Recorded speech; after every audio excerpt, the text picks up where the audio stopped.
আসসালামু আলাইকুম ওরহমতুল্লাহি বরকাতুহু। তো আজকে আমরা মূলত কথা বলবো এই ভিডিওতে কবুতরের রিকভারি নিয়ে।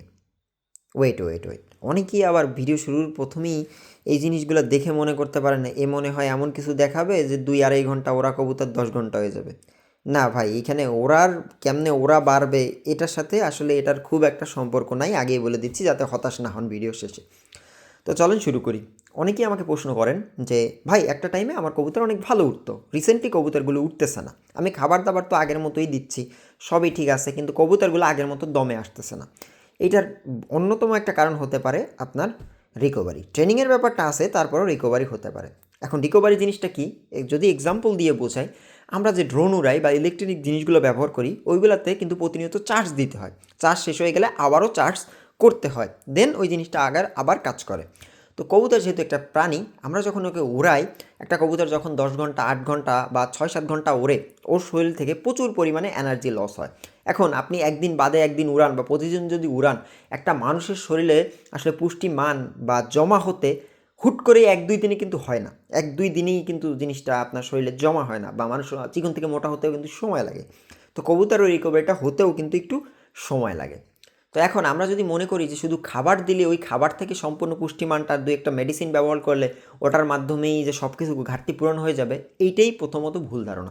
আমরা অনেকে কী করি যে আজকে কবুতরটা অনেক ভালো উঠছে, লেবুর পানি, হাতের কাছে লাইসোভেট, অল টাইম মানে অন টাইম যতটুকু পারি স্যালাইন এগুলো দিই, কিন্তু এগুলাতে তৎক্ষণাৎ যে রিল্যাক্সটা দেয়, কিন্তু আসলে ওই যে ঘাটতিটা ওইটা কিন্তু পূরণ হয় না।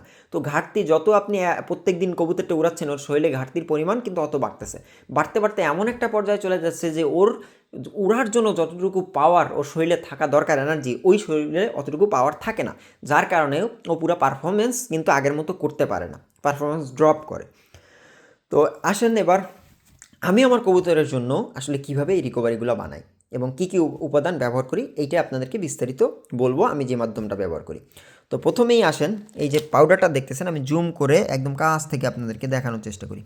তো এইখানে অনেকগুলো উপাদানকে আমি প্রথমে রোদে সুন্দরভাবে শুকায়ে দেন এই জিনিসটাকে গুঁড়ো করছি, ব্লেন্ডারের মাধ্যমে গুঁড়ো করছি। এখন এখানের মধ্যে কী কী আছে, 7-8 পদের বাদাম আছে, যার মধ্যে এই যে আপনার আখরোট, তারপরে কাঠবাদাম, কাজু বাদাম, পেস্তা বাদাম, এই ধরনের অনেকগুলো বাদাম আছে যেগুলো আমি নিয়েছি।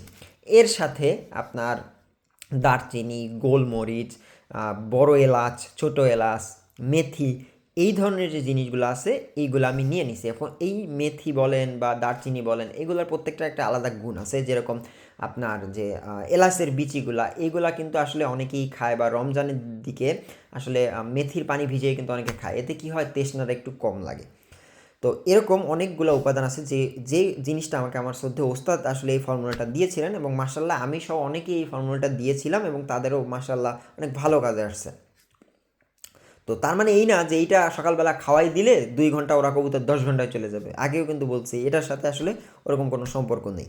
এই জিনিসটা আমরা খাওয়াই কবুতর উড়ে নেমে আসার পরে, যখন অনেক দম করে তারপরে খাওয়াই, যাতে পরের দিনও যেন দমটা ঠিক থাকে। পরের দিন বলতে 2-3 দিন পরে উড়ালে যেন ওই জিনিসটা ঠিক থাকে। এই কারণে আমরা মূলত খাওয়াই, যেটাকে আমরা রিকভারি বলি। তো এখানে আপনার 7-8 পদের বাদাম আছে, তারপরে ওই যে উপাদানগুলো বললাম, আমরা যদি দরকার হয় ইনশাল্লাহ বলবেন, কমেন্ট করবেন, আমি লিস্টটা দিয়ে দিব। এরপরে দেখেন এই পাউডারগুলা যেহেতু ধুলাবালির মতন এরকম, তো এইটা কিন্তু আমি কবুতরকে খাওয়াতে পারবো না। যদি হাঁকড়ে খাওয়াইতে যাই ফুসফুসে চলে যেতে পারে, বিষম যেতে পারে এবং কবুতরটা মারা দিতে পারে। এই অবস্থায় কিন্তু খাওয়ানো যায় না। এর জন্য এর সাথে এর পুষ্টি উপাদানের মানটা একটু বাড়ানোর জন্য আমরা এখানে মধু ব্যবহার করি, যাতে ওইটা আঠালো হয় এবং একটা বড়ি সাইজের বানানো যায়। এইখানে আমরা কিন্তু কোনো প্রকার ওষুধ বা মেডিসিন ব্যবহার করব না। তো এর সাথে একটু খেজুর, তারপরে কিশমিশ, মানে যেটা আঠালো জাতীয় যেটা আছে, ওই জিনিসগুলা কিন্তু এর সাথে মিক্স করি।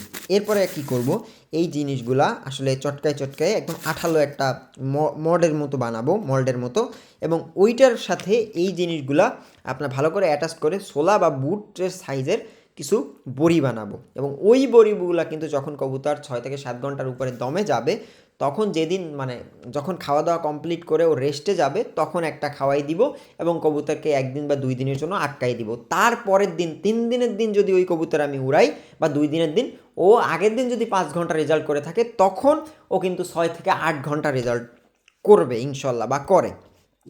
তো এইটা আসলে কিভাবে বানাই ইনশাল্লাহ নেক্সট ভিডিওতে আপনাদেরকে দেখানোর চেষ্টা করব, কারণ এক ভিডিও এত বানাইতে গেলে 10 মিনিটের ওভার হয়ে যাবে, তো এত সময় আসলে বর্তমান জামানাতে নেই। তো আমার এই উপাদানগুলোর মধ্যে বা বানানোর মধ্যে যদি কোনো ভুল থাকে কমেন্ট করে আমাকে জানাবেন, বা এর থেকেও বেটার কিছু যদি আপনার কাছে জানা থাকে তাহলে আমাকে সহ আমাদের ভিউয়ার্স যারা আছে, যারা দেখে, তাদেরকেও দেখার বা জানার সুযোগ করে দিবেন, যাতে আমরা উপকৃত হই। এবং আমি প্রথমে বলবো, আমি একটা ছোটো কবুতরবাজ, আমি কোনো ওস্তাদ না, কিছুই না, জাস্ট নিজে যা এক্সপেরিমেন্ট করে পাই ওইটাই শেয়ার করি। এখানে ভুল ত্রুটি কিন্তু থাকতেই পারে, এবং এই ফর্মুলা থেকে বেস্ট ফর্মুলা আছে আমার যতটুকু মনে হয়, হয়তো আমরা বা আমি জানি না। তো সবাই ভালো থাকবেন, সুস্থ থাকবেন, আল্লাহ হাফেজ।